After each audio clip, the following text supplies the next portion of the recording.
네, 시청자 여러분, 2월 20일 금요일입니다. 시청자를 가스라이팅하지 않는 김용민 TV 김용민 브리핑 시작하겠습니다. 자, 영도입니다. 아침 시간 현재 기온이 그렇습니다. 낮 최고 기온은 13도로 예상되고요. 자, 절기상 우수였던 어제도 낮에 꽤 포근했는데 오늘은 서울의 낮 기온이 13도로 어제보다도 5도가량 더 오르겠습니다. 오늘 송영길 전 더불어민주당 대표가 인천에서 기자회견을 열고 복당을 선언합니다. 인천 계양을 보궐선거 출마를 본격화할 것 같습니다. 한국부동산원이 2월 셋째 주 아파트값 가격 동향을 발표하는데요. 2월 둘째 주 서울 아파트값은 53주 연속 올랐는데 전주보다 오름폭이 줄어들면서 주춤하는 모습이었어요.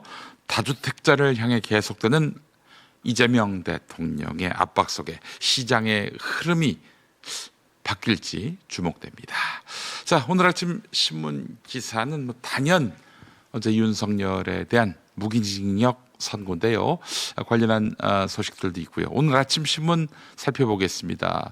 아까 장동혁 잠깐 나왔어요. 그 기사부터 보겠습니다. 국민의힘 지방선거 공천을 둘러싼 당내 갈등이 격화되고 있는데 이정현 공천관리위원장은 현역 단체장을 기득권 카르텔로 규정하면서 이름값만으로는 공천하지 않겠다라고 밝혔습니다. 사실상 물갈이 방침을 밝힌 셈인데요. 공개 토론 경선을 통해서 대대적인 인적 교체에 나서겠다는 구상이지만 당 안팎에서는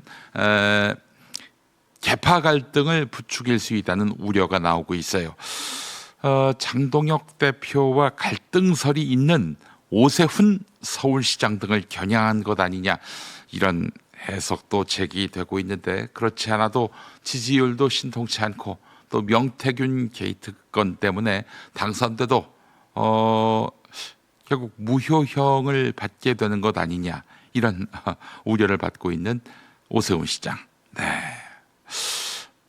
운명이 불투명합니다. 이번 공천이 친장동혁 대 반장동혁 구도로 흐르게 될 경우 경선 탈락자를 중심으로 내홍이 확산될 가능성도 커지고 있습니다. 그래요. 다음 소식입니다. 윤석열이 지난달 체포방해 사건에 이어서 내란 우두머리 혐의 1심에서도 무기징역이 선고되면서 8개 재판 가운데 2건의 1심이 마무리됐습니다. 5년형 플러스 무기징역 이렇게 돼 있는 셈이죠.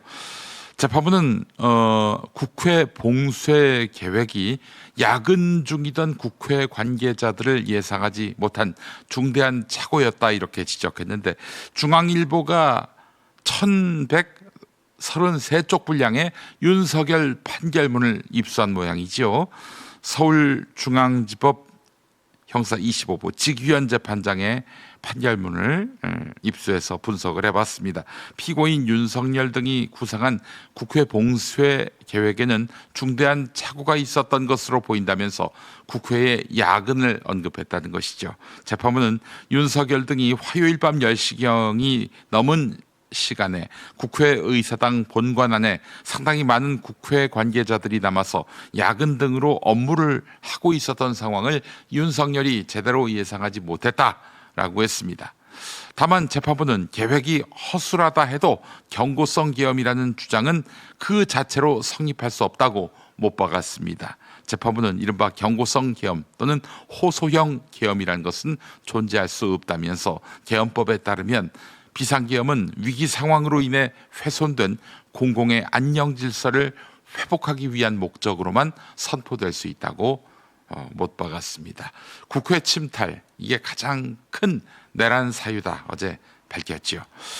자, 그래요. 2심에서 무죄 받기는 쉽지 않아 보입니다.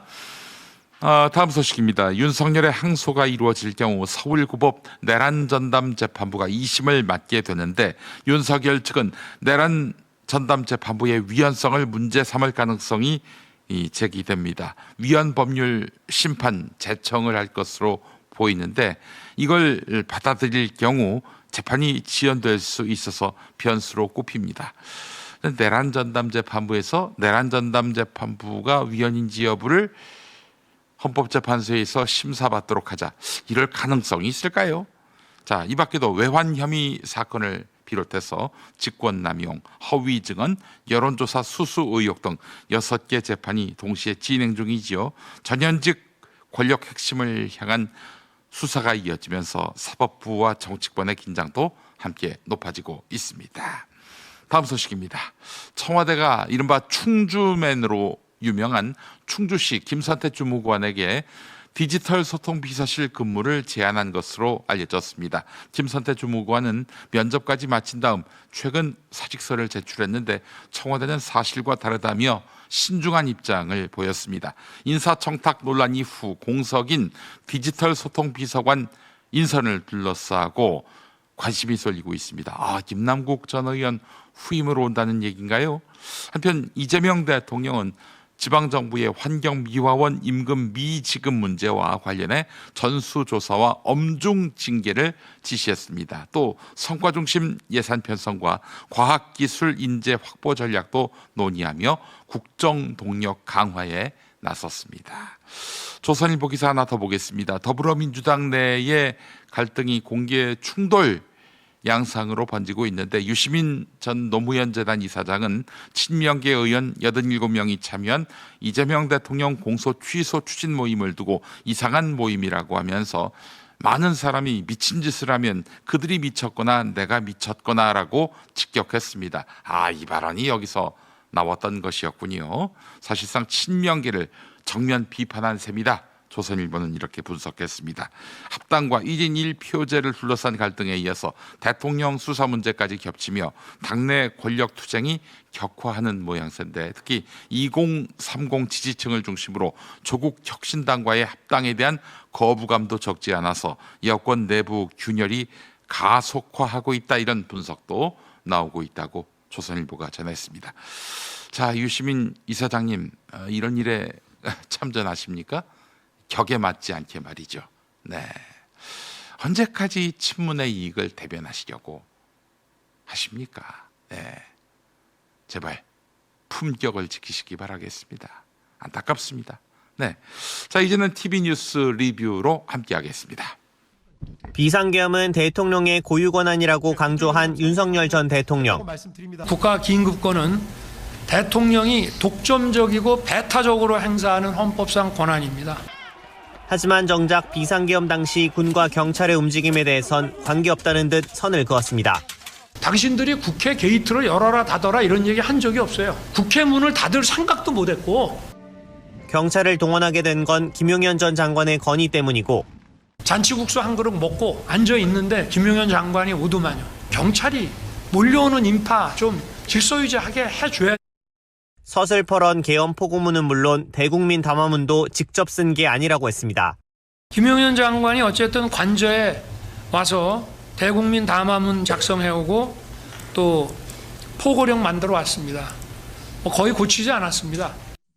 불리한 증언엔 역량을 폄하하거나 거짓말이라고 몰아붙이고 방첩 사령관이라는 놈이 이거 수사에 시읒자도 모르고 이거 국회의원 체포가 어디 누구네 집 동네 애 이름 얘기하듯이 나오는 겁니까?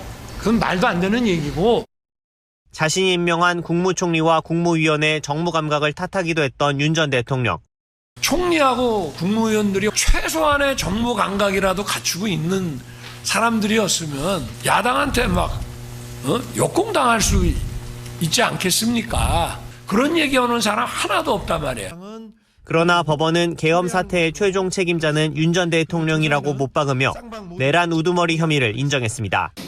재판부는 전직 정보사령관 노상원 씨를 12.3 내란의 민간인 비선으로 규정하며 징역 18년을 선고했습니다. 전반적인 비상계엄 관련 내용을 의논한 것으로 보여 주도적 역할을 한 것으로 보입니다. 김용현 전 국방장관과 부정선거 수사 등에 관하여 치밀한 계획을 세우기도 하는 등 내란과 관련해 주도적 역할을 한 걸로 인정했습니다. 이른바 롯데리아 회동에서 노 씨가 지시한 선관위 직원 체포 호송도 모두 실체가 있는 폭동으로 인정했습니다. 중앙선관위 등 점거, 서버 반출 및 직원 등 체포 시도 등은 모두 다 합쳐서 그 자체로 폭동행위에 해당한다고 보이고, 하지만 국헌 문란 목적을 인식하고 공유했다면서도 군 투입 등 폭동 행위에 직접적으로 관여하진 않았다며 유리한 양형 사유로 삼았습니다. 정치적 반대 세력 수백 명을 수거, 처리한다고 적혀있던 노 씨의 수첩. 증인이 작성한 검은색 수첩이 맞습니까? 증언 거부합니다.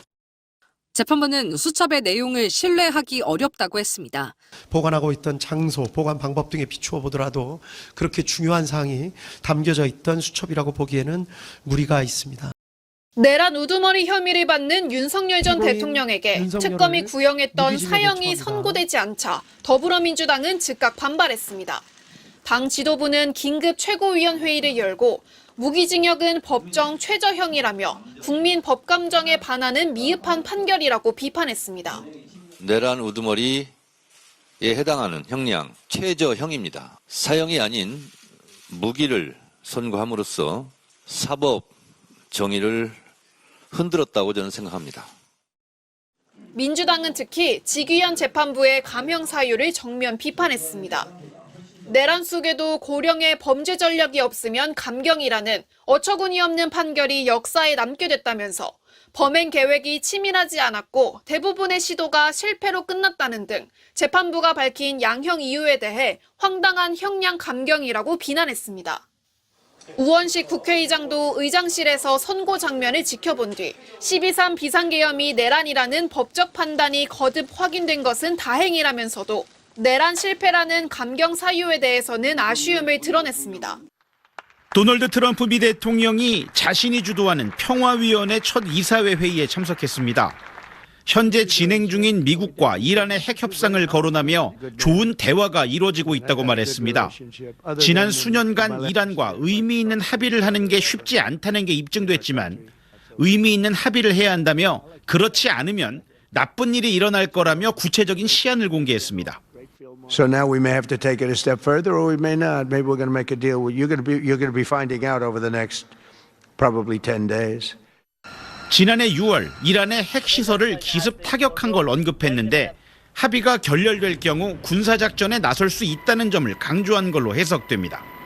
미국은 중동의 항공모함 전단을 비롯해 지난 2003년 이라크 침공 이후 최대 규모의 군사력을 집결시키며 이란을 압박하고 있습니다.